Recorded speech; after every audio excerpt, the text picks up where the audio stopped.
ceviche tacos. That's what I made here. I love ceviche, and when I made it vegan before, I usually tend to use heart salmon or vegan shrimp, but sometimes they're hard to find.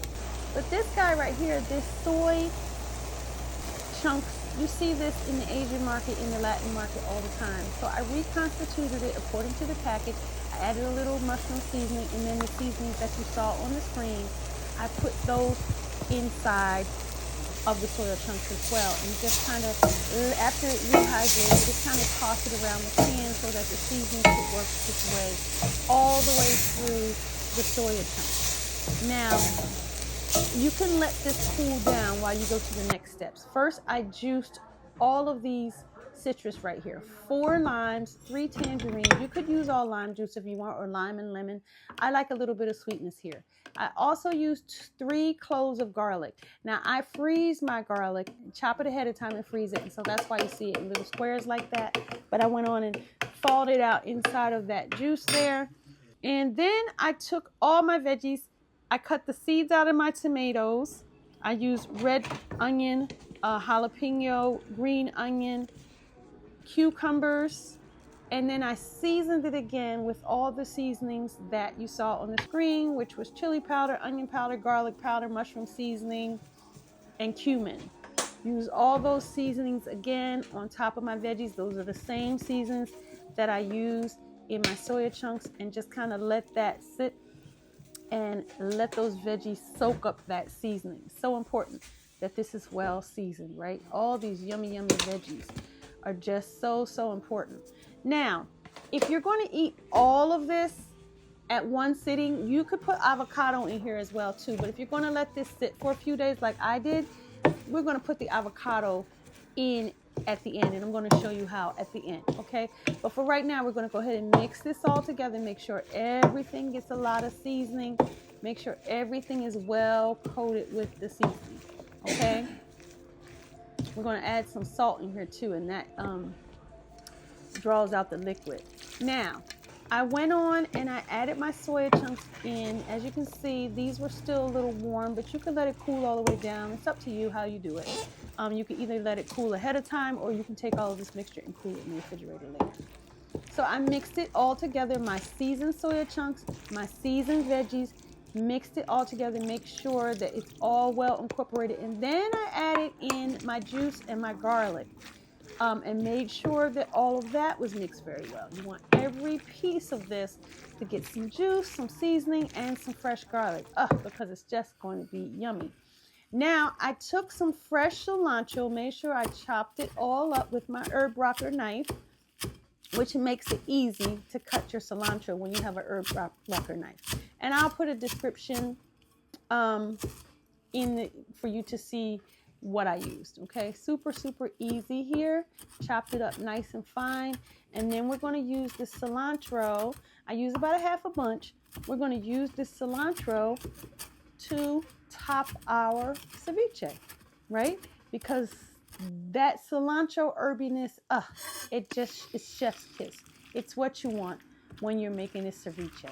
And like I said, if you can't find the soya chunks, hey, do it with hearts of palm or with vegan shrimp. You know, just steam the vegan shrimp a little bit, and you can steam the hearts of palm as well. Season it exactly the same way, and you'll get this same delightful full ceviche. Who says that because we eat plant-based that we can't have ceviche? I know I used to love it with shrimp and with fish, and now I have it this vegan way. And this recipe using the soya chunks, I actually got it from a Mexican man in the store. I was mentioning to him that I make ceviche with hearts of palm and vegan shrimp, and he said, oh, I use it with soya chunks. So I tried it, and I love it. Now, ceviche usually comes on top of a crunchy tostada or with some chips, but we're going to make it on soft tacos today because that's how I want it. So this is great for your Taco Tuesday, for your Cinco de Mayo.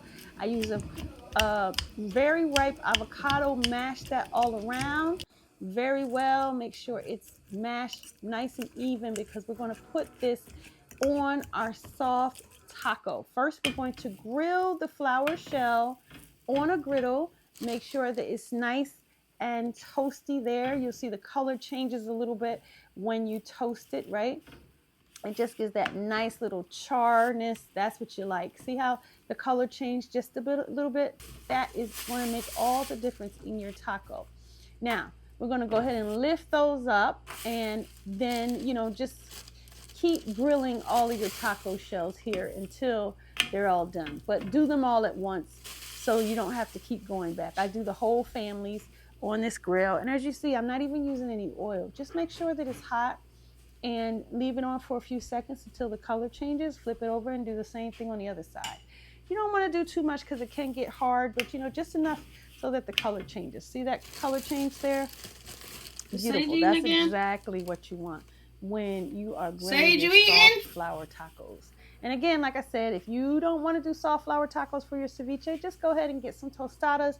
They're crunchy, round, corn, already fried, tortilla shells, and you see them like in a bag at the Latin market. You can grab a bag and you can put your ceviche on there. It's very good. Or you can get tortilla chips and eat your ceviche that way.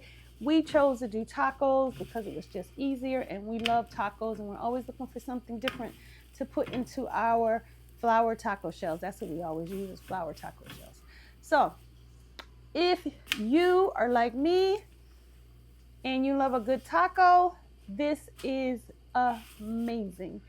And it's less messy too, because no one's going to have to make their own station. The ceviche is already made up. All they have to do is put a little avocado on it, like I'm doing here. Put that on your tacos, your mashed avocado. Spread it all out, nice and even.